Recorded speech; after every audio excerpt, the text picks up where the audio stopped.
In 2024, the Pittsburgh Steelers continued their streak of having either a 500 or better winning percentage during the regular season. And even though they haven't won a playoff game since 2016, this team was still one of the more competitive rosters in the NFL, and they felt like for once they had at least a stable quarterback position for at least a couple of months. It's been 3 years since Ben Roethlisberger was the quarterback of this team, and in all of those 3 years, we've cycled through Kenny Pickett, Mason Rudolph, Russell Wilson, Justin Fields, a few other names in there as well that have started games for the Pittsburgh Steelers since Ben Roethlisberger has been gone. And yeah, like I said, 2024, even though there was some moments where it was rocky, it was somewhat reliable and stable. However, losing in the playoffs highlighted the major issue that the Pittsburgh Steelers do have is that they don't have a great quarterback. They had a good quarterback last year with Russell Wilson, and they had a good quarterback as well with Justin Fields. However, unfortunately, both of those guys are not on the roster this year, and there currently isn't really an option either.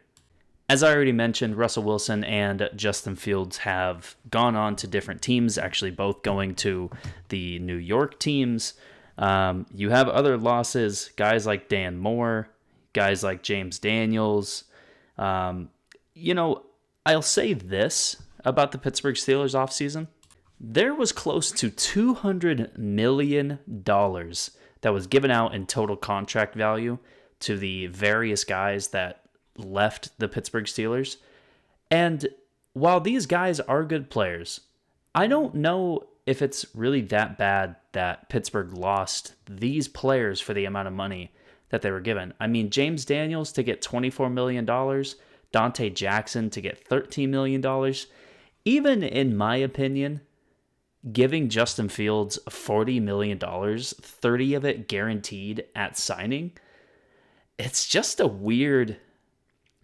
It's not weird from Pittsburgh's standpoint, I guess, but it's definitely interesting that all of these guys were on Pittsburgh's team last year, and we felt that Pittsburgh never really was a true contender, even though they had a good record all year. And all of these guys are still getting these massive contracts. And I think comparatively, you add Darius Slay in the secondary for basically less money than, technically less money than Dante Jackson got. You had somebody like Malik Harrison, who's going to come in and hopefully replace the production you got from Larry Ogunjobi. You have Mason Rudolph come in as, possibly the quarterback. It's kind of between him and no one else at the moment at that position. So I guess they have a quarterback. I guess they got, equal to better replacements for the guys that they lost. But there still wasn't a lot done in free agency this year in terms of signing people. The biggest move from Pittsburgh during the free agency period came via the trade with the Seattle Seahawks to get DK Metcalf to be their number one receiver. And regardless of who the quarterback is going to be for Pittsburgh, I honestly thought after they traded for DK Metcalf, the best possible thing that they could have done was re-sign Russell Wilson to just a 1 to 2 year deal, because that's a guy who was building chemistry with George Pickens towards the end of the year. It's a guy who had very obvious chemistry with DK Metcalf when the two were in Seattle, and they still are both, very, very good friends with each other. However, Pittsburgh decided to go more of the route of trying to make the bigger, splashier move in signing Aaron Rodgers, and it still hasn't happened yet. At this point, I don't really get it. This is just hurting the Steelers at this point. We're halfway through April, and yes, while Aaron Rodgers might already know if he's signing with Pittsburgh, and he maybe has already told Pittsburgh his answer, but nothing has happened yet, and this doesn't make your team better when you're getting into the springtime or when you're getting into the summer and you still don't know who the quarterback is, and the quarterback that was an option is kind of just playing this, maybe I'll play here, maybe I won't, maybe I'll retire. We just don't know what Aaron Rodgers' deal is. And I don't think at this point, if Pittsburgh is going to sign Aaron Rodgers, I don't think it's going to be the best possible thing for them to do. Now, setting aside free agency and how that has led to the Pittsburgh Steelers draft chances, it kind of puts Pittsburgh in the position where they might have to just reach for one of these quarterbacks, whether it's Jackson Dart or Jalen Milroe. They might have to reach for one of those guys if they think they really want to be competitive, because as it stands right now, you have Skylar Thompson and you have Mason Rudolph at the quarterback position for your team.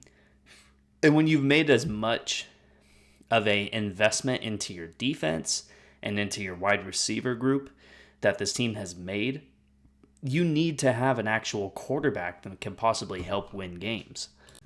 I think at this point, the smart thing to do would be to trade back. You don't have a second round pick. You have only 6 picks in general this year. Trade back into the second round, and if you do have to take Jackson Dart or you do have to take a Jalen Milroe, do it in the second round. The first round is not where those two players are most valuable at. Those two players would be more valuable to the Pittsburgh Steelers as a second or even third round pick. And even if we get into the third round and Dart and Milroe are unavailable, you start looking at names like Will Howard. You start looking at names like Tyler Shuck or Dylan Gabriel even later in the draft if you wanted. It's just not the right time for the Pittsburgh Steelers to take somebody like Jackson Dart or Jalen Milroe and force them to be the quarterback number 1 of a team that's trying to win the AFC North. To be honest, I'm going to give the Pittsburgh Steelers a D+ for this year's free agency period. Yes, they traded for DK Metcalf during free agency, and yes, they did sign some guys that I think can be positive contributors for this team. But this team doesn't have a quarterback. You cannot tell me that it's a successful offseason or it's a successful free agency period when you don't have a quarterback. I understand that the quarterback market was pretty thin, but 2 of the guys that made up the quarterback market were part of your team last year, and you didn't really make that much of an effort, apparently, to try to keep them on the roster. I think Russell Wilson wanted to stay with the Pittsburgh Steelers. I think Justin Fields, if he was given a chance to be the starter, he wanted to stay with the Pittsburgh Steelers. And Pittsburgh decided they're going to try to get Aaron Rodgers, or maybe they decided they're going to try to trade or draft one of these guys in 2025, like Jackson Dart or Jalen Milroe, and see if they can, be those AFC North contenders that they want to be. But I just don't think they are setting themselves up to be successful as a possible contender. So a D+ year to me, honestly. They lose a lot of players, they lose a lot of talent, they lose a lot of experience, and they didn't supplement it, and they didn't set themselves up for a successful draft.